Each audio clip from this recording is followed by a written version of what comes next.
तो जब तक आपके पास नॉलेज नहीं है कौन सी मंजिल पर पहुंचना है, आप ट्रेन में कैसे बैठेंगे। ज़्यादातर लोगों में ना वो समझ है ना समय है, इसलिए बेहतर है कि एक प्रोफेशनल एडवाइज़र को कंसल्ट करें। तो ऑप्टिकली डायरेक्ट प्लान में एक्सपेंस रेशो कम दिखता है और रेगुलर प्लान में ज़्यादा दिखता है। हेलो एंड वेलकम, मैं हूं आपके साथ आस्था और आप देख रहे हैं हमारा स्पेशल शो सीखो पैसों की भाषा, जहां हम आपके इन्वेस्टिंग से रिलेटेड मिथ्स को बस्ट करते हैं और आपको बेटर फाइनेंशियल डिसीजंस लेने में थोड़ी मदद करते हैं। जब भी इन्वेस्टिंग की बात आती है तो एक कॉमन डिलेमा हर किसी के दिमाग में ज़रूर आता है, क्या मैं खुद अपने इन्वेस्टमेंट्स हैंडल करूँ या एक फाइनेंशियल एडवाइज़र की हेल्प लूँ। दोनों ऑप्शंस के अपने प्रोज एंड कॉन्स हैं और सही चॉइस काफ़ी डिपेंड करती है आपके गोल्स, नॉलेज और कंफर्ट लेवल पर। आज हम इसी कंफ्यूजन को क्लियर करने वाले हैं कि क्या बेटर है, डायरेक्ट इन्वेस्ट करना या एक प्रोफेशनल एडवाइज़र के थ्रू इन्वेस्ट करना। और इस डिसीजन को इजी बनाने के लिए हमारे साथ हैं कोटक म्यूचुअल फंड के एमडी मिस्टर नीलेश शाह जी, जो हमें गाइड करेंगे कि कैसे इस सिचुएशन को समझा जाए। तो चलिए शुरू करते हैं। नीलेश जी, बहुत बहुत स्वागत है आपका। Thank you Aastha for having me here. Sir, सबसे पहला सवाल यही है कि डायरेक्ट इन्वेस्ट करना और फाइनेंशियल एडवाइज़र के थ्रू इन्वेस्ट करना, इसमें क्या मेजर डिफरेंस आता है। आस्था, नॉर्मली एडवाइज़र जब आपको एडवाइस करता है तो आप डायरेक्ट प्लान में निवेश करते हैं, वहाँ पे एक्सपेंस रेशो कम होता है, लेकिन आपको एडवाइज़र को फीस अलग से देनी है। जब आप एक रेगुलर प्लान में निवेश करते हैं तो डिस्ट्रीब्यूटर के जरिए निवेश करते हैं, वहाँ पे एक्सपेंस रेशो ज़्यादा होता है, बट आपको डिस्ट्रीब्यूटर को एक पैसा देने की ज़रूरत नहीं है। तो ओवरऑल अगर देखा जाए तो ऑप्टिकली डायरेक्ट प्लान में एक्सपेंस रेशो कम दिखता है और रेगुलर प्लान में ज़्यादा दिखता है, बट अगर एक बार एडवाइज़र की फ़ीस काउंट कर ले तो दोनों में गैप उतना बड़ा नहीं रहता। तो सर, अगर कोई नया इन्वेस्टर है जो अपना पोर्टफोलियो बिल्ड करना चाहता है, बेहतर बनाना चाहता है, उसके लिए क्या बेटर ऑप्शन है कि वो खुद मैनेज करे, मे बी थोड़ी रिसर्च करके मैनेज करे, या फिर एक फाइनेंशियल एडवाइज़र के साथ स्मूथ स्टार्ट ले। सो आस्था, संस्कृत में एक सुभाषित है, न ज्ञानेन विना मोक्ष न धैर्यन विना लक्ष्मी। तो जब तक आपके पास नॉलेज नहीं है कौन सी मंजिल पर पहुंचना है, आप ट्रेन में कैसे बैठेंगे। कोई गलत ट्रेन में बैठ गए, मंजिल से बहुत अलग जगह पे पहुंच जाएंगे। दूसरी चीज़ है, जब आप ट्रेन में बैठे, सही मंजिल पे पहुंचने के लिए भी जर्नी में बैठे रहना पड़ेगा। अगर ट्रेन थोड़ी स्लो है, आप उतर गए तो मंजिल छूट जाएगी। यह ज्ञान और धैर्य दोनों आपको डिस्ट्रीब्यूटर प्रोवाइड कर सकता है। आपके गोल्स के अनुसार, आपके रिस्क प्रोफाइल के अनुसार वह आपको एक पोर्टफोलियो बना के दे सकता है। यह म्यूचुअल फंड आपके लिए उचित है या आपके लिए अनुचित है। मोर इम्पॉर्टेंटली, जब मार्केट के उतार चढ़ाव होंगे वह आपको आपकी जर्नी पे निवेश में सपोर्ट करता रहेगा। जैसे एक बच्चा रोलर कोस्टर में बैठता है और नीचे माँ बाप उसे सपोर्ट करते हैं, बेटा डरना मत, बैठे रहना, बस वही काम डिस्ट्रीब्यूटर करता है मार्केट के उतार चढ़ाव में। थोड़ा सा आपको मोटिवेट और करता है, सपोर्ट करता है, हैंड होल्ड करता है, मोटिवेट करता है, सब कुछ करता है।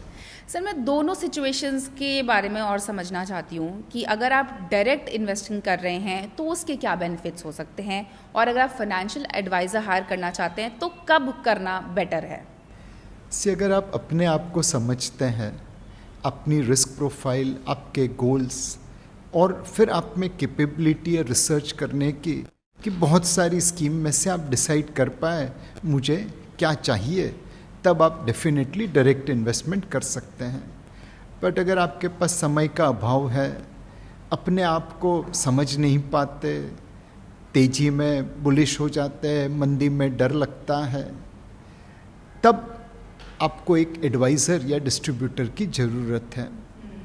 आईना कभी झूठ नहीं बोलता।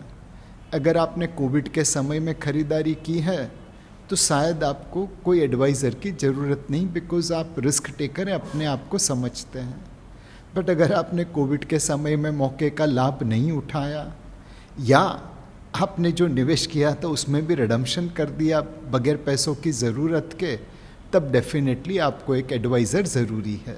तो यही एग्जैक्टली मेरा अगला सवाल यही है सर, एक फाइनेंशियल एडवाइज़र किस तरह से वैल्यू एडिशन का काम कर सकता है आपके डिसीजन मेकिंग में, खासकर जब आप चूज़ भी कर रहे हैं फाइनेंशियल एडवाइज़र, तो किन चीज़ों का ध्यान रखें? Because maybe I am sure ऐसा नहीं होना चाहिए कि बस वो आपको अच्छी अच्छी बातें बता रहा है, मे बी थोड़ा सा ब्लंट होके वो आपको उसके नेगेटिव्स या चैलेंजेस भी बताएगा।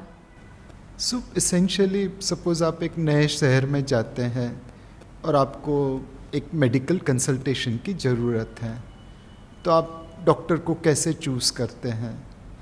एक है कि आप अपने नेबर को पूछेंगे, अपने दोस्तों को पूछेंगे कि भाई आपके ध्यान में कोई डॉक्टर है मेरे एरिया में जहाँ पे जाना चाहिए, इसे आप रेफरेंस कहते हैं। दूसरा है कि अगर आप बिल्कुल अनजाने हैं तो वो डॉक्टर साहब की डिग्री देखेंगे, उनका क्लिनिक देखेंगे, भीड़ है कि नहीं वह देखेंगे और फिर बैठ जाएंगे। तो इसे आप थोड़ी research and professional degree check कर सकते हैं। तीसरा है, आजकल कई बार आप ऑनलाइन रिव्यू पढ़ते हैं, वेबसाइट पे जाके डिसाइड करते हैं कि भाई कौन सा डॉक्टर मेरे लिए अप्रोप्रिएट है। जो आप एक अनजाने शहर में डॉक्टर साहब को चूज़ करने के लिए मेहनत करते हैं, बिल्कुल उसी तरह आपको एक फाइनेंशियल एडवाइज़र को चूज़ करना है। म्यूचुअल फंड आप समझिए कि फार्मास्यूटिकल मैन्युफैक्चरर है, बहुत सारी दवाई बना के केमिस्ट की शॉप में रख दी है। आप जब बीमार होते हैं तो केमिस्ट की शॉप में जाके ये नहीं कहते मेरा सर दर्द है, मुझे बुखार है इसलिए मुझे दवाई दे दो। आप डॉक्टर के पास जाते हैं, वो आपके सिम्टम्स देखते हैं, आपको दवाई देते हैं और फिर आप नॉर्मली एक रेगुलर SIP करते हैं दवाई में। डॉक्टर साहब ने 3 दिन का कोर्स दिया तो 9 पुड़िया एक साथ नहीं खाते, सुबह दोपहर शाम लेते हैं। बिल्कुल उसी तरह आपको निवेश के लिए करना है। अगर आप में समझ है तो आप केमिस्ट से दवाइयाँ डायरेक्टली खरीद सकते हैं। ज़्यादातर लोगों में ना वो समझ है ना समय है, इसलिए बेहतर है कि एक प्रोफेशनल एडवाइज़र को कंसल्ट करें। वो आपके सिम्टम्स देख के आपको अच्छा प्रिस्क्रिप्शन लिख के देगा ताकि आपकी फाइनेंशियल हेल्थ बनी रहे। बिल्कुल, बेसिकली थोड़ी सी रिसर्च तो हर केस में रिक्वायर्ड है, चाहे आप डायरेक्ट इन्वेस्टिंग कर रहे हैं उसमें तो थोड़ी नहीं काफ़ी रिसर्च लगेगी, और अगर आप एडवाइज़र भी हायर कर रहे हैं तो इतनी रिसर्च, जैसे आपने बोला रिकमेंडेशंस लेंगे, रिव्यूज़ लेंगे, इतनी तो करनी ही पड़ेगी ताकि आपके लिए ही बेनिफिशियल हो। अनडाउटेबली किसी के ऊपर भरोसा नहीं करना चाहिए, सबको टेस्ट करने के बाद ही उनके ऊपर विश्वास रखना चाहिए, खासकर फाइनेंशियल मैटर्स में। Yes, absolutely. Thank you so much Naresh ji हमारे साथ जुड़ने के लिए। Thank you. सो हमारे आज के एपिसोड में बस इतना ही। हम फिर से आपके साथ जुड़े रहेंगे, तब तक के लिए देखते रहिए सीखो पैसों की भाषा। म्यूचुअल फंड निवेश बाजार जोखिमों के अधीन है। योजना से जुड़े सभी दस्तावेजों को ध्यान से पढ़ें।